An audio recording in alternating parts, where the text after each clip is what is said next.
Was wir gemacht haben, ist nicht illegal. Jeder würde es tun. Das ist Sean. Sean hat schon vielen Menschen auf der Flucht nach Europa das Leben gerettet. Dafür muss er jetzt für vielleicht 20 Jahre ins Gefängnis. Was ist passiert? Das zeige ich dir jetzt. Los geht's!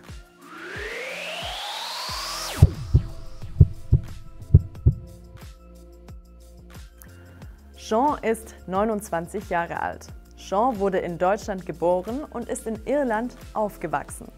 Nach der Schule hat er Jura studiert.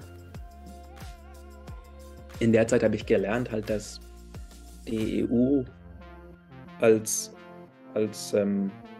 Response zu der Migrantenkrise, der sogenannte Migrantenkrise, ist, die Grenzen zuzumachen.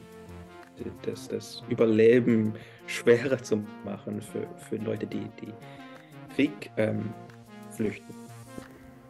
In seiner Freizeit hat er sich ehrenamtlich engagiert. Das heißt, er hat für seine Arbeit mit Geflüchteten, soweit ich weiß, kein Geld erhalten. Sean war in Lesbos bei Griechenland, um Geflüchtete vor dem Ertrinken zu retten. Meistens war ich am Ufer zwischen Mitternacht und 7 Uhr morgens mit Flaschen Wasser und First Aid Kits und habe einfach gewartet. Dort hat er auch Sarah Mardini getroffen. Sarah ist 2015 zusammen mit ihrer Schwester Yusra aus Syrien geflüchtet. Die Schwestern sind sehr bekannt in Deutschland. Yusra wurde Olympiaschwimmerin. Sarah rettet zusammen mit Sean Menschen auf der Flucht nach Europa. 2018 bekommen Sean und Sarah eine Nachricht aus Griechenland. Anklage. Eine Anklage ist eine Anschuldigung gegen jemanden, weil er oder sie etwas Falsches getan haben soll.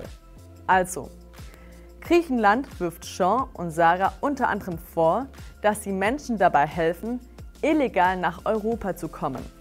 Und dann kamst du ja relativ schnell ins Gefängnis auch, 106 Tage. Wie war die Zeit da? Es war wirklich schlimm. Ja, man ist halt im Gefängnis und obwohl man nicht schuldig ist, ist man in der Zelle mit Mörder, mit halt kriminellen Leuten. Und ich war in der Zelle mit einem, der mir erzählte, der kam aus Irak. Er und Gruppe Jungs haben einen kongolesischer Flüchtling erstochen, so 6 Mal. Es war wirklich schrecklich. Und ich war mit denen in der Zelle und er hat mir zugegeben, dass er der Neffe ist von Abu Bakr al-Baghdadi. Der war mal der Leader von ISIS.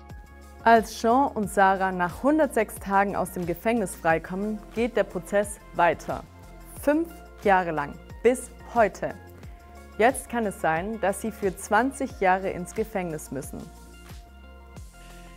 Aber ich glaube, das Schlimmere ist halt, wenn was ich gemacht habe, ich meine, ich habe Leute geholfen, wie du es auch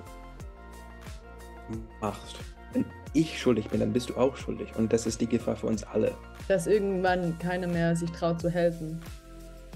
Ja, dass es kriminell ist, Leute zu helfen. So ein Fall wie der von Sean und Sarah passiert öfter. Über 100 ehrenamtliche Helfer haben genauso einen Fall wie Sean und Sarah.